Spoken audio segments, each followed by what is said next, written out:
25,000 కోట్లతో రైతు రుణమాఫీ నిజమే. ఇంకొక 18,000 కోట్ల రూపాయలు కూడా ఇవ్వవలసి ఉన్నది. రైతు బోనస్ కూడా ఇంకా మీరు ఇవ్వలేదు.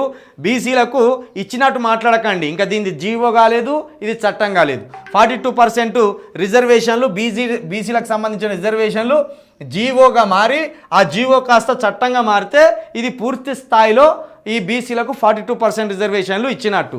ఇక ఎస్సీ వర్గీకరణ కూడా ఇంకా లొల్లి జరుగుతుంది.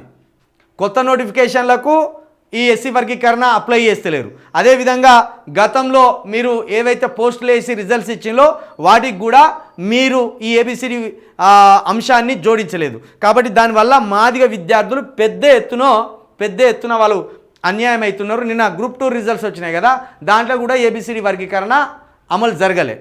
అట్లా కూడా మాదిగ విద్యార్థులు నష్టానికి గురైనట్టే. మాదిగ అభ్యర్థులు విద్యార్థులు ఇద్దరు. ఇక స్కిల్ యూనివర్సిటీ నువ్వు పునాదులే తీయలేదు, పునాదులు తీసి మొత్తం బిల్డింగ్లు వేసి ఆ మొత్తం స్కిల్ నేర్పించి మొత్తం అది ఎవరెస్ట్ పర్వతాన్ని ఎక్కిరించినట్టు మాట్లాడుతావు. దానికి ఎక్కడ పునాదులు తీసిండ్రు? పునాదులే తీయలేదు. పాపం ఇప్పుడు ఎట్లా అయిపోయిందంటే గవర్నర్ గారి పరిస్థితి, తెలంగాణ ప్రజలంతా షౌటోళ్ళు, వాళ్ళ ముందట శంఖం ఊదుతున్నామన్నట్టు అయిపోయింది. ఎడ్డోడు చెప్తా అంటే షౌటోడు ఇన్నట్టున్నది మన పరిస్థితి, తెలంగాణ ప్రజల పరిస్థితి. ఎందుకంటే ఆయన మాట్లాడేదంతా హిందీ. ఆ హిందీ కొంతమందికి అర్థమైతే కొంతమందికి అర్థం కాదు.